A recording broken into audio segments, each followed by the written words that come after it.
ஒரு கோர்ட் எந்தெந்த கேஸ் எல்லாம் எடுத்து அதுக்கான தீர்ப்பு கொடுக்க முடியும் அப்படின்றதுக்கு பேரு தான் ஜூரிஸ்டிக்ஷன் ஆஃப் தி கோர்ட் அப்படின்னு சொல்லிட்டு சொல்லுவாங்க. ஓகேங்களா, ஒரு கோர்ட்டோட அதிகார ஆள்வரை அப்படின்னு சொல்லலாம்.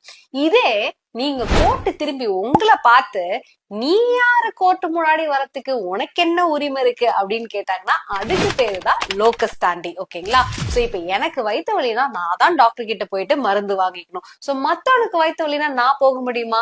அதே மாதிரி ஏன் ஃபண்டமெண்டல் ரைட் வைலேட் ஆனா நானும் ஒரு ரிட் பெட்டிஷனை ஃபைல் பண்ணி 226 ஹைகோர்ட்டுக்கோ 32 சுப்ரீம் கோர்ட்டுக்கோ நான் போக வேண்டியதா இருக்கும். சோ மத்தவனோட ஃபண்டமெண்டல் ரைட் வைலேட் ஆச்சு நான் வந்து கேஸ் போடுறேன்னு போட முடியுமான்னு கேட்டா போட முடியாது. இதுதான் general principle of locus standi. ஆனா இத கொஞ்சம் எக்ஸ்பேண்ட் பண்ணதுதான் பப்ளிக் இன்ட்ரெஸ்ட் லிட்டிகேஷன். சோ யாரோ ஒருத்தர் அவங்களோட ஃபண்டமெண்டல் ரைட்ஸே அவங்களுக்கு தெரியல அப்படின்னும் போது அது வைலேட் ஆச்சுன்னா அது எப்படி கொஸ்டின் கேட்பாங்க?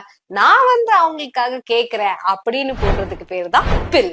சோ இந்த மாதிரி மத்தவங்களுக்கு ஹெல்ப் பண்றதுக்காக இப்ப பில் போடுறாங்களா அப்படின்றத நீங்க தான் கமெண்ட்ல சொல்லணும்.